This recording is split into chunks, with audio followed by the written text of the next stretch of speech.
As October 25, 1939, unfolded, the world remained in the grip of a rapidly evolving global war. While major battles were less frequent during this period of strategic reorganization, both military and diplomatic maneuvers were steadily intensifying. Germany continued to expand its control over European territories, while its U-boat fleet continued to challenge British dominance at sea.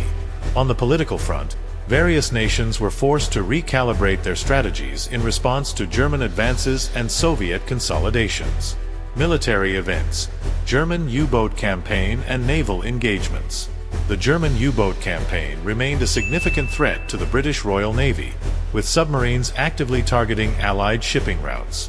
On October 25, the naval struggle in the Atlantic saw continued attacks on British merchant vessels, which were vital for transporting essential supplies to Britain. German submarines had already sunk several ships earlier in the month, further highlighting the deadly efficiency of the U-boat fleet. The Royal Navy was increasingly stretched thin as it tried to defend these convoys, using destroyers and corvettes to protect supply lines.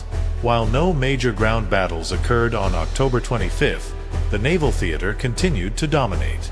In particular, British and German naval commanders were focusing their efforts on strategic positioning, with U-boats hunting convoys in the North Atlantic. Although the Allies managed to sink a few U-boats in these early engagements, German forces still held the upper hand in submarine warfare at this stage of the war. Diplomatic and geopolitical developments. Franco-German tensions. On the diplomatic front, tensions between Germany and France continued to escalate. In Paris, 35 communist deputies were arrested in the French Parliament, accused of agitating against the war.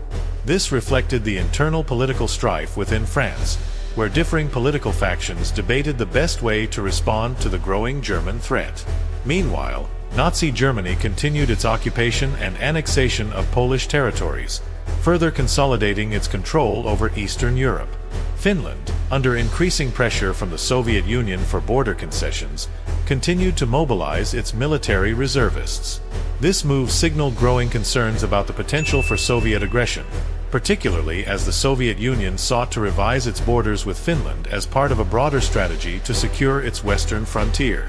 International reactions and media coverage. Internationally, the events of October 25 were closely monitored by both the Allied and neutral nations. In Britain, newspapers such as The Times continued to emphasize the growing dangers posed by the German U-boat campaign. British public opinion was gradually shifting in support of more aggressive naval policies, as concerns mounted about the country's ability to protect vital supply lines. The press also covered the internal struggles within France, where political tensions were mounting in response to Germany's rapid territorial expansion. In the United States, the ongoing naval conflict and Germany's actions in Eastern Europe were widely covered. American newspapers like the New York Times reported on the capture of the city of Flint and the growing risks posed by U-boat attacks in the Atlantic.